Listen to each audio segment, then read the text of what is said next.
So, once ఒకసారి surgery చేసిన తర్వాత రికరెన్స్ అనేది మళ్ళీ ఉండదా క్యాన్సర్ పేషెంట్స్‌కి? And this is again a very important question. Our very goal in treating cancer అంటే మనం ఏ పేషెంట్ అయినా క్యాన్సర్ వచ్చిన తర్వాత మనం ట్రీట్ చేసే ముందు ఈ పేషెంట్ ట్రీటబుల్లా కాదా అని చూస్తాం ఫస్ట్ ఆఫ్ ఆల్. అందుకనే పెట్ సిటీ స్కాన్ కానీ వేరే సిటీ స్కాన్ కానీ చేస్తాం. అంటే ఒక హద్దుకు మీరే పెరిగిన తర్వాత లేదంటే స్ప్రెడ్ అయిన తర్వాత we know that we cannot cure them.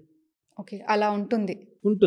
That is what I told you. Stage 4 అన్నది బ్రెయిన్కి వెళ్ళింది, లంగ్ వెళ్ళింది, బోన్ వెళ్ళిందంటే ఒక 5-6 సబ్సైడ్స్ వచ్చిందంటే అన్నిటికీ మనం సర్జరీ చేయలేము.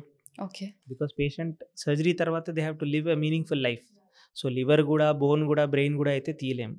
So we know that challenge that we have. Already ఒకవేళ చాలా చోట్ల స్ప్రెడ్ అయ్యి ఉంటే and we know it is beyond treatable stage, we just tell them that will give medications and control. Okay. కానీ అటువంటి స్టేజ్ కాదు, early stage అన్నప్పుడు our main goal is a విధంగా అయినా ఈ పేషెంట్ని ట్రీట్ కూడా చేయాలి, క్యూర్ కూడా చేయాలి అండ్ ఫ్యూచర్లో రికరెన్స్ వచ్చేటువంటి ఛాన్సెస్ అనేది మనం తగ్గించాలన్నది. That is why there so much science in it. మేము సర్జరీ చేసేటప్పుడు we just don't remove the tumour. దాని పక్కనుండే మార్జిన్స్ కూడా తీస్తాం, ఒక 1-2 సెంటీమీటర్స్ నార్మల్ టిష్యూ కూడా తీస్తాం. Okay. We just don't remove the tumour, we also remove the lymph nodes.